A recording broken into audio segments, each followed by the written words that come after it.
Tulad ng araw na sumisikat sa silangan, nagdadala ng liwanag pagkatapos ng dilim. Kapatid ko, itaas mo ang iyong puso at damhin ang presensya ng Diyos na muling binubuhay ang bawat hibla ng iyong buhay. Sa bawat pagsikat ng araw, ibaling mo ang iyong paningin sa itaas at hayaang ang banal na pag-ibig ay lubos na pumasok sa iyong kaluluwa. Pagkatapos, isipin mo ang banayad na alon na hinahaplos ang buhangin. Tinatangay ang takot at pinapalitan ito ng kapayapaan. Itaas mo ang iyong mga kamay at magtiwala na ang Panginoon ang gagabay sa iyong mga hakbang sa paglalakbay na ito. Hayaang ang hininga ng Espiritu Santo ang magpagaling sa mga sugat ng iyong puso at magpanibago ng iyong pag-asa. Kapag naramdaman mo ang lamig ng pag-aalinlangan, isipin mo ang isang munting apoy na unti-unting nagiging naglalagablab na liyab.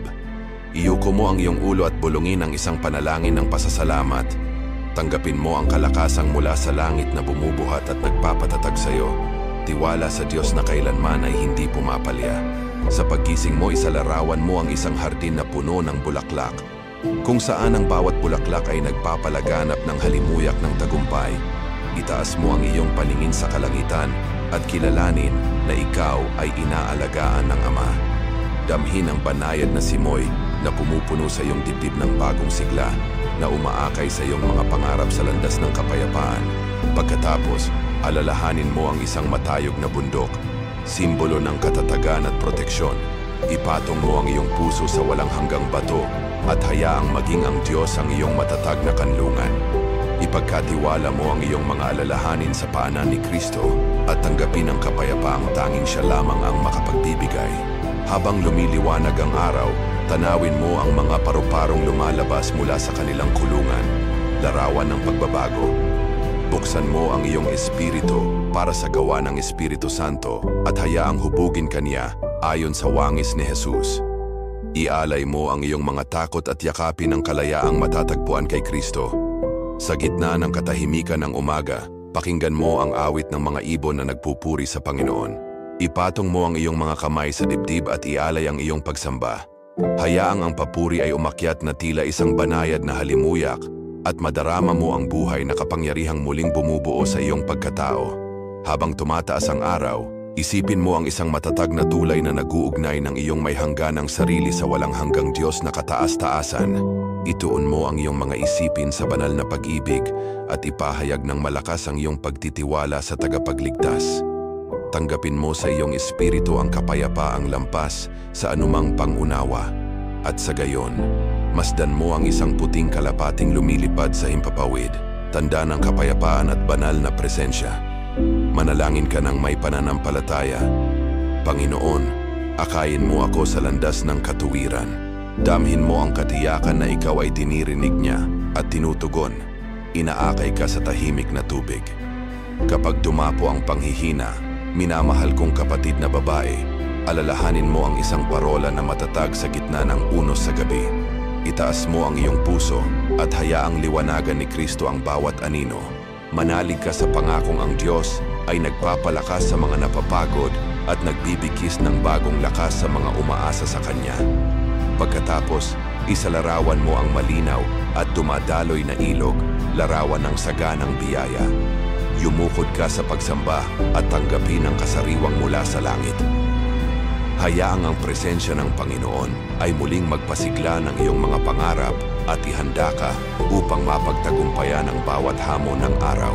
Kasunod nito, isipin mo ang malalalim na ugat na sumusuporta sa isang matatag at luntiang puno, hindi natitinag ng bagyo. Iposisyon mo ang iyong espiritu na parang ugat, sumisipsip ng lakas mula sa salita ng Diyos. Damhin ang katatagan na umuusbong sa tiwala sa Diyos na siyang humahawak ng buong sansinukob. Kapag ang ingay ng mundo ay nagtangkang agawin ang iyong kapayapaan, isipin mo ang isang payapang parang sa bukang liwayway. Huminga ka ng malalim at purihin ang Panginoon sa kanyang kabutihan. Magpahinga sa pagkalingang inilalaan niya sa iyo at alalahaning kailanman ay hindi kanya pababayaan. Sa mga sandaling iyon, isipin mo ang banayad na hangin na nagdadala ng mga binhi ng pananampalataya sa iyong puso. Ihanda mo ang iyong labi sa panalangin at itanim ang mga binhing ito na may pag-asa. Masdan mo kung paano palalaguin ng Panginoon ang bunga ng pag-ibig, kagalakan at kapayapaan sa iyong buhay sa buong maghapon. Pagkatapos, alalahanin mo ang bahagharing sumusunod sa bagyo, tanda ng walang hanggang tipan. Itaas mo ang iyong mga mata at kilalanin ang panata ng Diyos sa iyo. Tanggapin ang katiyakang ang kanyang mga pangako ay matibay at tinutupad niya ang bawat salitang binitiwan niya. Habang nagpapatuloy ang araw, masdan mo ang luntiang mga dahon na sumasayaw sa hangin, patunay ng buhay na nananahan sa iyo. Ialay mo ang iyong puso bilang matabang lupa at tanggapin ang kasaganang espiritual. Magpahinga sa katiyakang tutugunan ng Panginoon ang bawat pangangailangan mo. At sa gayon, isalarawan mo ang mga bituin na kumikislap bago pa man dumilim. Patunay na ang kapangyarihang banal ay hindi sakop ng oras. Ituon mo ang iyong isip sa kawalang hanggan ng Diyos at maglakad ng may tiwala. Manampalataya ka na siya ay gumagawa ng mga kababalaghan kapag inilagak mo sa Kanya ang iyong pananampalataya. Kapag nanghina ang iyong isipan, masdan mo ang mga batang malayang tumatakbo sa malawak na parang puspos ng tiwala. Ipikit mo ang iyong mga mata at pakinggan ang halakhak ng kawalang malay. Hayaang muling buhayin ng Panginoon sa iyo ang simpleng pananampalatayang nagtitiwala ng lubos sa pag-ibig ng Ama. Pagkatapos, isalarawan mo ang isang makinang nakalasag na bumabalot sa iyong buong pagkatao. Iniingatan ka laban sa pagdududa. Itaas mo ang iyong mga kamay sa langit at ipahayag ang iyong lubos na pagdepende sa Diyos. Tanggapin ang baluting espiritual na magpapalakas sa iyong pananampalataya sa bawat sandali. At sa wakas itaas mo ang iyong puso at ipahayag, O Diyos, Ikaw ang aking kanlungan at kalakasan, sapagkat Kaniyang pinupuno ang aking kaluluwa na parang isang handaan na walang hanggan. Nagkakaloob sa akin ng lakas at kagalakan para sa buong araw. Tulad ng banayad na ulan na bumubuhay sa tuyong lupa, kapatid kong babae, ibaling mo ang iyong paningin sa Ama at damhin ang paggaliwalas ng Kanyang pag-ibig sa bawat patak ng awa. Iyuko mo ang iyong kaluluwa at hayaang ang biyaya ng Diyos ay muling magpasigla sa iyong espiritu sa panibagong umagang ito. Pagkatapos, isalarawan mo ang isang tahimik na tambol na tumutugtog ng pintig ng puso ng Diyos. Buksan mo ang iyong puso at pakinggan ang ritmo ng Espiritu Santo na umaakay sa iyong mga kaisipan. Hayaang ang Kanyang mga pangako ay umalingaw-ngaw sa iyong kalooban at magbigay lakas para sa araw na nagsisimula. Kapag humihip ang malamig na hangin ng pagkabalisa, isipin mo ang isang silungan na pinapainit ng walang hanggang apoy ng Panginoon. Itaas mo ang iyong puso sa panalangin at magtiwala na iingatan ka niya. Damhin ang banal na seguridad na bumabalot sa iyo tulad ng kumot ng kapayapaan. Sa pagkising mo, isipin mo ang isang tulay na parang bahaghari na nag-uugnay sa iyong takot patungo sa ganap na pagtitiwala. Ituon mo ang iyong paningin sa salita at magnilay sa Kanyang katapatan. Hayaang ang kagandahan ng mga pangako ay mag-alis ng bigat sa kaluluwa at muling magbigay ng lakas. Pagkatapos, alalahanin mo ang isang sisne na dahan-dahang lumulutang sa katahimikan ng tubig, larawan ng kapayapaan sa gitna ng bagyo. Ialay mo ang iyong mga pasan sa paanan ni Jesus at tanggapin ang kapahingahan. Damhin ang makalangit na katahimikan na bumabalot sa iyong pagkatao. Habang lumalalim ang araw, isaisip mo ang isang sapot ng liwanag na tumatahi ng bawat alalahanin sa mapagmalasakit na kamay ng Diyos. Lumuhod ka sa panalangin at ialay ang iyong mga plano sa kataas-taasan. Hayaang siya ang magbago ng bawat hibla ng pag-aalala sa matatag na pananampalataya. Habang ang lungsod ay gumigising, pakinggan mo ang banayad na tunog ng mga kampanilya na nagpapahayag ng presensya ng Diyos. Ayusin mo ang iyong paghinga at purihin ang Kanyang pangalan. Hayaang ang alingaw-ngaw ng pagpupuri ay magpatibay sa iyong tiwala sa Panginoon na laging nagbabantay sa iyo. At sa gayon masdan mo ang isang mirasol na sumusunod sa direksyon ng araw. Larawan ng pagsunod sa liwanag.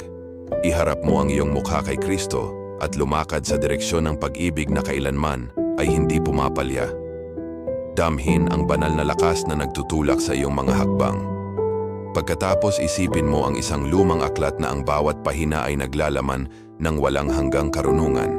Buksan mo ang Biblia ng may paggalang at tanggapin ang bawat salita na may uhaw sa katotohanan. Hayaang ito ang gumabay sa iyo sa ligtas na landas ng katuwiran. Kapag muling lumitaw ang pagdududa, kapatid kong lalaki, alalahanin mo ang isang magpapalayok na mahinahon at may husay na humuhubog ng luwad. Magtiwala ka na hinuhubog ka ng Diyos ayon sa kanyang mabuting layunin. Itaas mo ang iyong puso at kilalanin na ikaw ay isang obra maestra sa kanyang mga kamay. Pagkatapos, isaisip mo ang mga bulalakaw na tila nagdadala ng mga panalangin ng pananampalataya sa kalangitan. Itaas mo ang iyong mga kamay sa matahimik na panalangin at ilahad ang iyong daing. Tanggapin ang katiyakang ang Panginoon ay tumutugon sa mga bulong ng iyong puso. Ngayon, isalarawan mo ang isang landas na napapaliputan ng mababangong bulaklak, isang magandang daan na payapa. Itugma mo ang iyong mga hakbang sa ritmo ng salita at lumakad ng may tiwala. Damhin na ang bawat bulaklak ay isang pangakong namumukadkad sa iyong paglalakbay. Kapag ang ingay mula sa loob ay hindi tumitigil, isipin mo ang isang malinaw na batis na umaawit ng pag-asa. Ipagalumbaba mo ang iyong kaisipan sa pagsamba at pakinggan ang banayad na awit ng biyaya. Hayaang hugasan ng biyayang ito ang iyong mga alalahanin tulad ng tubig na naglilinis. Pagkatapos, isaisip mo ang isang kastilyong nakatayo sa matibay na bato, larawan ng pamamahala ng Diyos. Ituon mo ang iyong paningin sa kataasan at kilalanin na ang kaharian ng Diyos ay nangingibabaw sa lahat. Damhin ang katiyakang ikaw ay iniingatan ng hari ng mga hari. Pagkatapos alalahanin mo ang isang kampana na tumutunog sa bukang liwayway, tinatawag ang iyong espiritu sa pagsamba. Iangat mo ang iyong dibdib sa itaas at ialay ang iyong araw bilang handog ng pasasalamat. Hayaang ang gawaing ito ay magpatibay ng iyong pananampalataya sa pagharap sa mga pagsubok. Habang gumagalaw ang araw, masdan mo ang isang tiyak na landas na patungo sa isang maluwalhating destinasyon. Itanim mo ang iyong mga paa sa daang matuwid at magpatuloy ng walang pag-aalinlangan. Damhin ang presensya ng Panginoon na bumubukas ng mga pintuan kung saan dati may mga pader. At sa gayon, isaisip mo ang isang agilang nakalilipad sa itaas ng mga bundok, larawan ng kalayaan at malinaw na pananaw. Tumingala ka at tanggapin ang paningin mula sa itaas. Matagpuan mo ang layunin sa bawat hakbang. Manalig ka na iniaangat ka ng Panginoon higit sa lahat ng hadlang. Kapag ang iyong puso ay nanghihina, masdan mo ang isang makislap na bahagharing sumasaglit sa ulap ng pag-aalinlangan. Itaas mo ang iyong paningin at maniwalang tinutupad ng Diyos ang kanyang mga pangako. Damhin mo ang walang hanggang tipan na pinagtibay sa dugo ni Kristo. Pagkatapos, isipin mo ang isang ilawan na nagliliwanag sa madilim na landas ng kaluluwa. Isigaw ng may pananampalataya, Panginoon, akayin mo ang aking mga hakbang sa bagong paglalakbay na ito. Damhin kung paanong ang banal na liwanag ay nagpapalayas ng lahat ng anino ng pagdududa. At sa wakas, itaas mo ang iyong puso at ipahayag, ikaw ang aking lakas at kailanman ay hindi mo ako iiwan.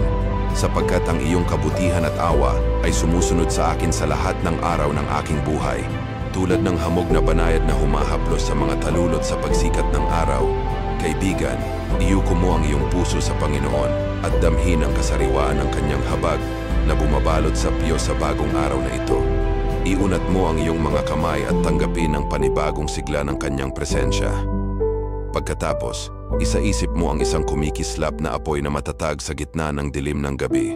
Itaas mo ang iyong mga mata sa langit at magtiwala sa banal na apoy na nagpapadalisay sa bawat takot. Hayaang ang liwanag ng Diyos ang siyang magpainit ng iyong espiritu. Kapag ang isipan ay naliligaw, isipin mo ang isang gintong tulay na naguugnay ng iyong puso sa trono ng biyaya. Iayos mo ang iyong kaluluwa para sa panalangin at ipagkatiwala sa Ama ang iyong mga hinahangad. Damhin ang katatagan ng kanyang pagkalinga. Sa pagsikat ng araw, isipin mo ang isang hardin na natatakpan ng hamog na unti-unting nawawala sa liwanag ng Diyos. Umawit ka ng pasasalamat at hayaang ang kabutihan ng Diyos ay balutin ka ng kapayapaan. Manalig ka sa kanyang katapatan na hindi nagbabago. Pagkatapos, alalahanin mo ang isang kumpas na palaging nakaturo sa tunay na hilaga. Ituon mo ang iyong pag-iisip sa tamang direksyon at ipahayag ang iyong lubos na pagdepende kay Kristo. Dami ng patnubay na nagmumula sa kataas-taasan. Habang ang unang sinag ng araw ay pumapasok sa iyong silid, masdan mo ang liwanag na sumusupil sa madidilim na ulap. Ipanalangin ng may pananampalataya, Panginoon, ipahayag mo ang iyong mga pangako sa aking buhay. Madarama mo ang init ng pag-asa na muling bumabalot sa iyo. At sa gayon, isipin mo ang isang kopa na umaapaw sa mga pagpapala, handang punan ang iyong pagkauhaw sa Diyos. Itaas mo ang iyong puso sa panalangin at uminom mula sa tubig na nagbibigay buhay, nagpapagaling sa bawat kawalan. Damhin ang kasiyahang espiritual. Kapag humihip ang banayad na hangin, isaisip mo ang mga dahong sumasayaw sa pasasalamat. Ituon mo ang iyong kaisipan sa pagsamba at hayaang ang bawat dahon ay maging tanda ng biyayang tinanggap mo. Damhin ang pag-ikot ng pag-ibig ng Diyos. Pagkatapos, isalarawan mo ang isang biolin na tumutugtog ng mga malalambing na nota sa katahimikan ng umaga. Ipikit mo ang iyong mga mata at hayaang ang himig ng presensya ng Diyos ay umakay sa iyong kaluluwa. Manalig kang siya rin ay nangungusap sa pamamagitan ng kagandahan. Pagkatapos, isipin mo ang isang marangyang parola na nagbibigay liwanag sa magulong baybayin. Alisin mo ang iyong mga paa mula sa kumunoy ng paghihirap at maglakad ng may kapanatagan sa daang kanyang pinaliliwanagan. Tanggapin ang kumpiyansa na lumalakad ka sa liwanag. Habang ang araw ay gumigising, masdan mo ang isang mirasol na patuloy na sumusunod sa araw. Ituon mo ang iyong paningin kay Kristo at sumunod sa Kanya ng may buong dedikasyon. Damhin kung paanong pinapanibago niya ang iyong lakas at ginagabayan ang iyong landas. At sa gayon, isipin mo ang isang panloob na kumpas na tinutugma ng Espiritu Santo. Itama mo ang iyong direksyon sa pamamagitan ng panalangin at magtiwala na aakayin ka niya sa ligtas na daungan. Hayaang ang katiyakang mula sa langit ang gumabay sa bawat pasya. Kapag bumigat ang puso, isaisip mo ang isang bundok na natatakpan ng niyebe, matatag at payapa. Ituon mo ang iyong espiritu sa kaitaasan at manalangin para sa kapayapaang hindi kayang abutin ng isip. Damhin ang katahimikan ng langit na bumabalot sa iyo.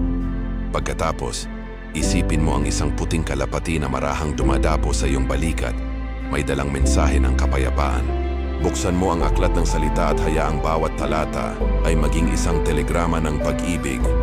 Pagkatapos, minamahal kong kapatid na babae, isaisip mo ang isang makinang na kandelero na nagbibigay liwanag sa bawat aninong nasa kalooban. Tanggapin ang katiyakang ikaw ay isang minamahal na anak ng kataas-taasan. Ialay mo ang iyong araw sa Panginoon at hayaang hugasan niya ang bawat bakas ng pait. Damhin ang kalayaang dulot ng araw-araw na kapatawaran. Pagkatapos, isaisip mo ang isang gintong hagdang nag-uugnay sa langit at lupa. Damhin kung paanong umaakyat ang iyong kaluluwa sa pakikipag-isa sa Ama. Iyuko mo ang iyong ulo at itatag ang iyong pananampalataya sa walang hanggang bato. Pagkatapos, isalarawan mo ang isang sapot ng mga bituin na bumubuo ng isang banig ng mga pangako sa kalangitan. Iangat mo ang iyong paningin sa kawalang hanggan at kilalanin mong bahagi ka ng mas dakilang plano. At sa wakas, itaas mo ang iyong puso at ipahayag, "Sa iyo, Panginoon, taglay ko ang lahat ng aking kailangan, sapagkat ang mga awa ng Panginoon ay laging bago tuwing umaga." Minamahal kong kaibigan, dama natin ng sabay ang mahinahong pagkalinga ng ating Diyos sa panalangin ito sa umaga. Taos-puso akong nagpapasalamat sa bawat sandaling inialay mo ang iyong mga salita at puso sa Panginoon.